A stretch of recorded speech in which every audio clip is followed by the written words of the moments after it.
Chinnaiah ತಿಮರೋಡಿಯ 25ನೇ video viral ಆಗಿದೆ. ಸೌಜನ್ಯ ಪ್ರಕರಣಕ್ಕೆ ಸಂಬಂಧಪಟ್ಟಂತೆ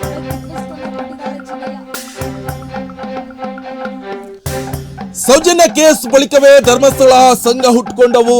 ಸೌಜನ್ಯ ಕೇಸ್ ಮುಚ್ಚಿ ಹಾಕಲು ಈ ಪ್ಲಾನ್ ಮಾಡಿದ್ದಾರೆ. ಜನರನ್ನ ಸೆಳೆಯಲು ಸಂಘ ಸಂಸ್ಥೆ ಮಾಡಿದ್ದು. ವಿಡಿಯೋದಲ್ಲಿ ಚಿನ್ನಯ್ಯ ಸ್ಫೋಟಕ ಆರೋಪ, ಇವೆಲ್ಲವೂ ಕೂಡ ಆರೋಪ ಕೇಳಿ ಬರ್ತಾ ಇರುವಂತದ್ದು. ಚಿನ್ನಯ್ಯ ಇಲ್ಲಿ ಒಂದೊಂದರ ಹೇಳಿಕೆ ಕೊಟ್ಬಿಟ್ಟಿದ್ದಾನೆ.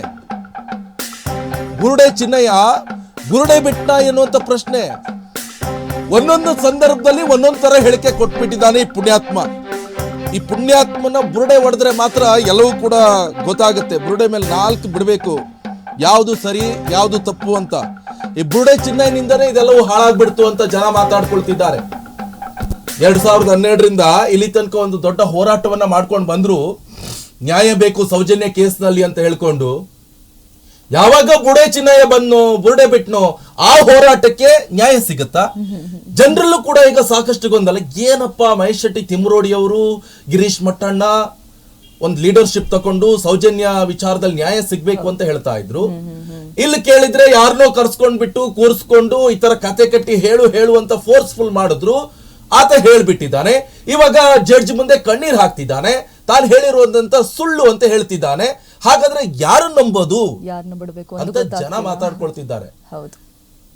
ಅದೇ ಸೌಜನ್ಯ ಹೋರಾಟ ಏನಾದ್ರೂ ಕಂಟಿನ್ಯೂಟಿ ಆಗಿ ಹೋಗ್ತಾನೆ ಇದ್ದಿದ್ದೆ ಆಗಿದ್ರೆ ಎಲ್ಲವೂ ಒಂಥರ ಸರಿ ಆಗ್ತಿತ್ತು. 100% ಜನರಲ್ಲಿ 90% ಜನ ಒಪ್ಕೊಂಡಿದ್ರಲ್ಲ ನಿಮ್ಮನ್ನ. ಈಗ 50% ಲಾಸ್ ಆಗ್ಬಿಟ್ಟಿದೆ. ಗೊಂದಲ. ಬುರುಡೆ ಬಿಡ್ತಿದ್ರಪ್ಪ ಇವ್ರೇನೋ ಸುಳ್ಳು. ಮೈಂಡ್ ಕನ್ವರ್ಟ್ ಆಗ್ತಾ ಇರುತ್ತೆ ಜನರದ್ದು. ನಿತ್ತಲ್ಲೇ ಕನ್ಫ್ಯೂಸ್ ಮಾಡ್ತಿದ್ದಾರೆ. ಜನರಿಗೂ ಅಷ್ಟೇ 2 ಮೆದ್ಲು ಇರುತ್ತಲ್ಲ, ಈಚೆ ಮಲ್ಕೊಂಡಿದ್ದಾಗ ಈಚೆ ಮಲ್ಕೊಂಡಿದ್ದಾಗ ಈಚೆ ಒಂದೊಂದರ ಡಿವೈಡ್ ಆಗ್ತಾ ಇರುತ್ತೆ, ಸ್ವಿಂಗ್ ಆಗ್ತಾ ಇರುತ್ತೆ. ಸೊ ಈಗ ಬುರುಡೆದು ಪ್ರಕರಣದಲ್ಲಿ ಚಿನ್ನಯ್ಯಂದು ಸ್ವಿಂಗ್ ಆಗ್ತಾ ಇರುತ್ತೆ. ಚಿನ್ನಯ್ಯ ಅವಾಗ ದೂರ್ ಕೊಡುವಂತ ಸಂದರ್ಭದಲ್ಲಿ ಚಿನ್ನಯ್ಯನ ಮೆದ್ಲು ಸ್ಟ್ರೈಟ್ ಆಗಿತ್ತು. ದೂರ್ ಕೊಟ್ಟಂತ ಸಂದರ್ಭದಲ್ಲಿ SIT ಅಧಿಕಾರಿಗಳು ಏನು ಮಾಜರಿ ಹೋದಂತ ಸಂದರ್ಭದಲ್ಲಿ ಲೆಫ್ಟಿ ಬಂತು ಚಿನ್ನಯ್ಯನ ಮೆದ್ಲು. ಅಲ್ಲಿ 17 ಇಲ್ಲೆಲ್ಲ ಹುಗ್ದಿದ್ದಾರೆ, 1000 ಹೆಣ ಅಂತೆಲ್ಲ ಹೇಳ್ಬಿಟ್ಟಿದ್ದಾನೆ. ಸಿಕ್ಕಿದ್ದು 2 ಪ್ಲೇಸು. ಮತ್ತೆ ಈತನ ಅರೆಸ್ಟ್ ಆದಂತ ಸಂದರ್ಭದಲ್ಲಿ ಬುರುಡೆ ಒಳಗಡೆಯಿಂದ ಮೆದ್ಲು ರೈಟಿಗೆ ಬಂದ್ಬಿತ್ತು. ಬರೀ ಗೊಂದಲದ ಹೇಳಿಕೆಗಳನ್ನ ಬಂದಿದ್ದ. ಆಮೇಲೆ ಜಡ್ಜ್ ಮುಂದೆ ಈತ ಹೇಳಿದಾಗ ಮಿದ್ಲು ಹಿಂದ್ಗಡೆ ಹೋಯ್ತೇನ ಮೋಸ್ಟ್ಲಿ. ಅಲ್ಲಿ ಅಳ್ಕೊಂಡು ನಾನು ಹೇಳಿದ್ದಲ್ಲ ಸುಳ್ಳು ಅಂದ. ಮತ್ ಯಾಕೆ ಬರ್ಬೇಕಿತ್ತು ಚಿನ್ನಯ್ಯ? ಈ ಬುರುಡೆ ಯಾಕೆ ಬಿಡ್ಬೇಕಿತ್ತು? ಅಲ್ಲಿ ವಿಠಲ್ ಗೌಡ ತೋರಿಸಿದ್ರಲ್ಲ, ಆ ಸ್ಪಾಟ್ ಅಲ್ಲಿ ಹೋಗಿದ್ರೆ 7 ತಲೆ ಬುರುಡೆಗಳು ಅಲ್ಲೇ ಸ್ಪಾಟ್ ಅಲ್ಲಿ ಸಿಗ್ತಾ ಇತ್ತಲ್ವಾ. ಅದಕ್ಕೆ ಇನ್ನಿಷ್ಟು ಪುಷ್ಟಿ ಬರ್ತಾ ಇತ್ತು. ಅದನ್ನು ವಿಠಲ್ ಗೌಡ ಹೇಳಿ ತೋರಿಸಿ ಮತ್ತಿಷ್ಟು ಎಲ್ಲೋ ಒಂದ್ ಕಡೆ ಗೊಂದಲ ಮತ್ತಿಷ್ಟು ಶುರು ಆಯ್ತು. ಈಗ FSL ವರದಿ ಬರ್ಬೇಕಾಗತ್ತೆ, ತನಿಖೆ ನಡೆಸ್ತಾ ಇದ್ರು. ಈಗ SIT ಅಧಿಕಾರಿಗಳು ಹಾಗೆ ಹೇಳಿದ್ರು ಹೀಗೆ ಹೇಳಿದ್ರು, ಬೇರೆ ಬೇರೆ ಚಾನೆಲ್ ಅಲ್ಲೆಲ್ಲ ನೋಡ್ತೀವಿ.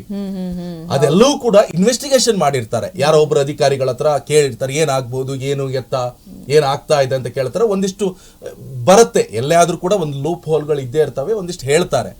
ಆದ್ರೆ SIT ಅಧಿಕಾರಿಗಳು ಎಲ್ಲೂ ಕೂಡ ಹೇಳಲಿಲ್ಲ. ಹೀಗೆ ಆಯ್ತು, ಚಿನ್ನಯ್ಯ ಹೀಗೆ ಹೇಳ್ದ, ಕೋರ್ಟಲ್ ಹೀಗೆ, ಎಲ್ಲೂ ಕೂಡ ಹೇಳಲಿಲ್ಲ. ಸೊ ಅವೆಲ್ಲವೂ ಕೂಡ ಊಹಾಪೋಹ. ಯಾವಾಗ SIT ಅಧಿಕಾರಿಗಳು ಸರ್ಕಾರಕ್ಕೇನು ವರದಿ ಕೊಡ್ತಾರಲ್ವಾ, ಮುಚ್ಚಿದ ಲಕೋಟೆಯಲ್ಲಿ ವರದಿಯನ್ನ ಕೊಡ್ತಾರೆ, ಹೈಕೋರ್ಟ್ಗೆ ಸಬ್ಮಿಟ್ ಮಾಡ್ತಾರೆ. ಆವಾಗ ನಮಗ್ ಗೊತ್ತಾಗುತ್ತೆ ಹೀಗೀಗಾಯ್ತಾ ಅಂತ. ಸದ್ಯಕ್ಕೆ ಒಬ್ಬೊಬ್ಬನೇ ವಿಚಾರಣೆಗೆ ಈಗ ಕರೆದಿದ್ದಾರೆ. ಆದ್ರೆ ಒಬ್ಬೊಬ್ರು ವಿಚಾರಣೆ ಬೇರೆ ಬೇರೆ ರೀತಿಯಲ್ಲಿದೆ. ಒಬ್ಬ AI ವಿಡಿಯೋ ಮಾಡ್ದ ಅಂತ ಹೇಳ್ಬಿಟ್ಟು ಆತನ ವಿಚಾರಣೆ ಮಾಡ್ತಾ ಇದ್ದಾರೆ. ನಿನ್ಗೆ ಎಲ್ಲಿಂದಪ್ಪ ಇದೆಲ್ಲ ಮಾಹಿತಿ ಸಿಕ್ತು, ನಿನ್ಗೆ ಯಾರು ಮಾಹಿತಿ ಕೊಟ್ಟಿದ್ದು, ಮಾಹಿತಿ ಎಲ್ಲಿಂದ ಸಿಕ್ತು ಅಂತ ಪ್ರಶ್ನೆ ಮಾಡ್ತಿದ್ರು. ಆತ ಹೇಳ್ಬಿಟ್ಟಿದ್ದಾನೆ, ನಾನೇ ಡಿಸ್ಕ್ಲೈಮರ್ ಹಾಕ್ಬಿಟ್ಟಿದ್ದೀನಿ ಸ್ವಾಮಿ, ಜನ ಮಾತಾಡ್ತಾ ಇದ್ದಾರೆ, ಅದನ್ನ ನಾನು ಹೇಳ್ಬಿಟ್ಟಿದ್ದೀನಿ.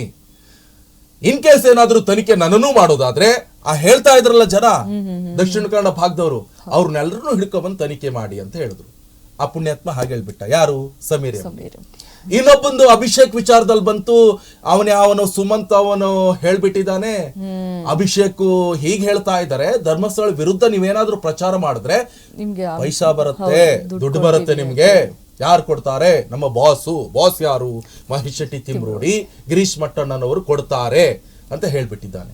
ಅದನ್ನ ರೆಬೆಲ್ ಟಿವಿ ನಾವೇನ್ ಮಾಡ್ತು, ಹೌದಾ ಅಲ್ವಾ ಅಂತ ಹೇಳೋಕೆ ನಾವು ನೋಡ್ತು. ಯಾಕಂತ ಹೇಳಿದ್ರೆ ನಾವು ನಿಖರವಾದಂತ ಮಾಹಿತಿಯನ್ನು ಕೊಡ್ತಾ ಇದ್ವಿ. ನಾವ್ ಯಾರ ಪರನೂ ಅಲ್ಲ, ವಿರುದ್ಧನೂ ಅಲ್ಲ. ಸತ್ಯ ಏನಿದೆ, ಸ್ಟ್ರೈಟ್ ಆಗಿ ಏನ್ ಕಣ್ಣಿಗೆ ಕಾಣಿಸ್ತಾ ಇದೆ, ಕಿವಿಗೇನ್ ಕೇಳಿಸ್ತಾ ಇದೆ, ಅದನ್ನ ಹೇಳ್ತಾ ಇದ್ವಿ. ಸೊ ಏನ್ ಕತೆ ಅಂತ ಹೇಳಿದ್ರೆ ಸುಮಂತ್ ಕುಡಿದ್ ಬಿಟ್ಟು ಅದ್ ಏನೋ ಹೇಳ್ಬಿಟ್ಟವನೆ, ಇದೇನೋ ಹೇಳ್ಬಿಟ್ಟವನೆ. ಆಮೇಲೆ ನೋಡ್ತಾ ಇದ್ರೆ ಅದು ಸುಮಂತ್ನಿಗೆ ಕಟ್ಕೊಂಡ್ಬಿಡ್ತು, ಆತನ ಬುರುಡೆ ಆತನಿಗೆ ಕಟ್ಕೊಂಡ್ಬಿಡ್ತು, ಆತನದೇ ಉಲ್ಟಾ ಆಗಿಬಿಡ್ತು. ಅಲ್ಲಿ ಯಾವ್ದೋ ಚಂದನ್ ಗೌಡ ಹೆಸರು ಸುಮಂತ್ ಹೇಳೋದು ಎಲ್ಲರೂ ಕೂಡ ಸುಮಂತ್ ಹೇಳಿದ್ ನಿಜ ಅಂತ ಹೇಳ್ಕೊಂಡು ಬೇರೆ ಬೇರೆ ಚಾನಲ್ ಅಲ್ಲೆಲ್ಲ ಡಿಬೇಟ್ ಎಲ್ಲ ಮಾಡ್ಬಿಟ್ಟು. ಇವಾಗ ಡಿಬೇಟ್ ಮಾಡ್ಬೋದಿತ್ತಲ್ಲ, ಸುಮಂತ್ ಹೇಳಿದ್ ನಿಜನ ತಪ್ಪ ಅಂತ ಹೇಳ್ಕೊಂಡು ಯಾಕೆ ಮಾಡಕ್ ಹೋಗಿಲ್ಲ? ಅವಾಗ ಮಾಡಿದ್ರು, ಸುಮಂತ್ ಹೇಳಿದ್ದು ಅಂತ ಹೇಳ್ಕೊಂಡು ಡಿಬೇಟು ಚರ್ಚೆ ಎಲ್ಲವೂ ಕೂಡ ಆಯ್ತು. ಸುಮಂತ್ ಕುಡ್ಕೊಂಡ್ ಬಂದು ಎರ್ರಾಬಿರಿ ಎಲ್ಲೋ ಬಿತ್ಕೊಂಡು ಅಣ್ಣ ಆಗಲ್ಲಣ್ಣ ಅಣ್ಣ ಆಗಲ್ಲಣ್ಣ ಅಂತ ಹೇಳ್ತಾ ಇರ್ಬೇಕಾದ್ರೆ ಯಾಕೆ ಡಿಬೇಟ್ ಮಾಡಕ್ ಹೋಗಿಲ್ಲ? ಆತ ಹೇಳಿದ್ದು ತಪ್ಪ ಸುಳ್ಳ ಅಂತ.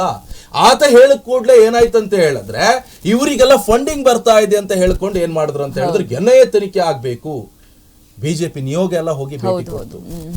ಸೊ NIA ತನಿಖೆ ಆಗ್ಬೇಕು ಹಾಗೆ ಹೀಗೆ ಅಂತೆಲ್ಲ ಹೇಳ್ಕೊಂಡು. ಆದ್ರೆ ಇನ್ನೂ ಕೂಡ ಗೊಂದಲ ವೀಕ್ಷಕರೇ, ಅಲ್ಲಿ 7 ಬುರುಡೆ ಸಿಕ್ತು, ಅಸ್ಥಿ ಪಂಜರ ಸಿಕ್ತು, ಒಟ್ಟೊಟ್ಟಿಗೆ ಬಂದು ಅಲ್ಲೆಲ್ಲ ಆತ್ಮಹತ್ಯೆ ಮಾಡ್ಕೊಳ್ತಾರ. ಒಂದ್ ಕಡೆಯಲ್ಲಿ ಮಂಡ್ಯದವ್ರು ಅಂತಾರೆ, ಇನ್ನೊಂದ್ ಕಡೆಯಲ್ಲಿ ಹಾಸನದವ್ರು ಅಂತಾರೆ, ಯಾವನೋ ಬೆಂಗಳೂರಲ್ಲಿ ಕೆಲಸ ಮಾಡೋನಂತಾರೆ. ಇವರೆಲ್ಲ ಒಟ್ಟೆ ಆತ್ಮೀಯರಲ್ಲೆಲ್ಲ ಹೋಗಿ ಗುಂಪಾಗಿ ನಾಳೆ ಹೋಗಿ ಆತ್ಮಹತ್ಯೆ ಮಾಡ್ಕೊಳ್ಳೋಣ ಧರ್ಮಸ್ಥಳದಲ್ಲಿ, ಅಲ್ಲಿ ಬಂಗ್ಲೆ ಕೊಟ್ಟಿದ್ದಲ್ಲ ಅಂತ ಆತ್ಮಹತ್ಯೆ ಮಾಡ್ಕೊಂಡ್ರ ಅಥವಾ ವಾಮಾಚಾರಕ್ಕೆ ಏನಾದ್ರು ಬಳಸ್ಕೊಂಡ್ರ? ಈ ಪ್ರಶ್ನೆ ಕಾಡ್ತಾ ಇದೆ. ಅಲ್ಲಿ ಲಾಡ್ಜಲ್ಲಿ ಸಿಕ್ಕಿರುವಂತಹ ಒಂದು ಹೆಣಗಳು ಯಾರದ್ದು ಏನು? ಈ ಬುರುಡೆ ಇತ್ತಲ್ಲ, ಈ ಚಿನ್ನೈನ ಬುರುಡೆ ಮೇಲೆ 4 ಬಿಟ್ರೆ ತದ್ಕಿದ್ರೆ ಸರಿ ಆಗ್ತಿತ್ತು. SIT ಅಧಿಕಾರಿಗಳು ನಾರ್ಮಲ್ ಆಗಿ ಕೇಳ್ತಾರೆ, ವಿಡಿಯೋ ಇಟ್ಕೊಳ್ತಾರೆ, ಏನು ಎತ್ತ ಅಂತ ಕೇಳ್ತಾರೆ, ಹೇಳ್ತಾರೆ. ಯಾಕಂದ್ರೆ ಚಿನ್ನೈ ನಾಳೆ ಕೋರ್ಟಿಗೆ ಹೋಗ್ಕೊಂಡೆ ನನಗೆ ಪೊಲೀಸ್ ಅವರು ಹೆದರ್ಸ್ಬಿಟ್ರು ಹೀಗೆ ಹೇಳುವಂತ. ಇವಾಗ ಹೇಳ್ತಿದ್ನಲ್ಲ ಮಹೇಶ್ ಶೆಟ್ಟಿ ತಿಮ್ರೋಡಿ ಅವರು ಹೇಳ್ಬಿಟ್ರು, ನಾನು ಹೀಗೆ ಹೇಳ್ತಾ ಇದ್ದೀನಿ. ಎಷ್ಟು ಖುಷಿಯಲ್ಲಿ 32 ಹಲ್ಲು ತೋರಿಸ್ಕೊಂಡು ಎಷ್ಟು ಖುಷಿಯಲ್ಲಿ ಮಾತಾಡ್ತಿದ್ದಾನೆ. ಇದ್ರ ಆ ಫೇಸ್ ಕಟ್ ಅಲ್ಲಿ ಏನಾದ್ರೂ ಭಯ ಕಾಣಿಸ್ತಾ ಇದೆಯಾ? ಅಷ್ಟೆಲ್ಲ ಹೇಳೋಕ್ ಆಗತ್ತಾ? ವಿಡಿಯೋ ರೆಕಾರ್ಡ್ ಆಗ್ತಿದೆ ಅಂತ ಗೊತ್ತಿಲ್ವಾ ಆತನಿಗೆ? ಅಷ್ಟು ದಡ್ನ, ಇಷ್ಟೆಲ್ಲ ಮಾತಾಡ್ತಾನೆ, ಇಷ್ಟೆಲ್ಲ ಹೇಳ್ತಾನೆ. ಪ್ರಸ್ತುತ ವಿದ್ಯಮಾನದಲ್ಲಿ ಏನ್ ಆಗ್ತಾ ಇದೆ, ಮುಂದೇನ್ ಆಗ್ಬಹುದು, ತನಗೆ ಕಾನೂನು ಪ್ರಕಾರ ಏನಾದ್ರೂ ಶಿಕ್ಷೆ ಆಗ್ಬಹುದು ಅಂತ ಆತನಿಗೆ ಗೊತ್ತಿಲ್ವಾ ಹಾಗಾದ್ರೆ ಅನ್ನುವಂತ ಪ್ರಶ್ನೆ. ವೀಕ್ಷಕರು, ಇವೆಲ್ಲವೂ ಕೂಡ ಕೋರ್ಟಲ್ಲಿ ತನಿಖೆ ನಡೆಸಬೇಕಾಗತ್ತೆ. ತನಿಖೆಯ ನಂತರ ಸತ್ಯಾಸತ್ಯತೆ ಬರ್ಬೇಕಾಗತ್ತೆ. ಎಸ್, ಹಾಗಾದ್ರೆ ಚಿನ್ನಯ್ಯ ಏನ್ ಹೇಳಿದ್ದಾನೆ ಬನ್ನಿ ನೋಡ್ಕೊಂಡು ಬರೋಣ.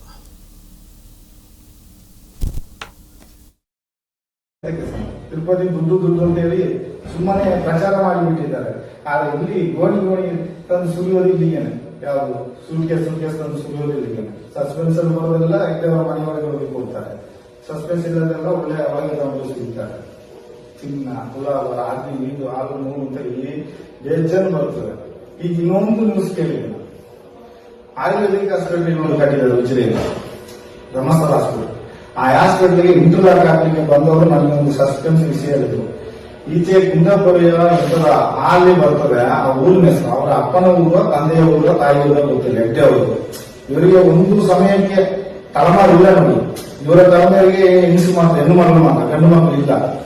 ಆದ ಕಾರಣ ಒಂದು ವೇಳೆ ಗೌರ್ಮೆಂಟ್ ಹೋದ್ರೆ ಬದುಕಿಗೆ ಜೀವನ ಬೇಕಲ್ಲ, ಎಲ್ಲ ದೊಡ್ಡ ಬಿಲ್ಡಿಂಗ್ ಒಂದು ಕಟ್ಟಿಟ್ಟಿದ್ದಾರೆ ಅಂತ. ಆ ಕಡೆ ಅವರ ತಾಯಿ ತಂದೆ ಊರು ಅಂತ ಗೊತ್ತಿಲ್ಲ. ಅವರು ಹೇಳಿದ್ರು ಕೆಲಸ ಮಾಡಿದವರು ಬಂದಿದ್ರು, ನಾನು ಇಂಟರ್ಲಾಕ್ ಹಾಕ್ಬೋದು.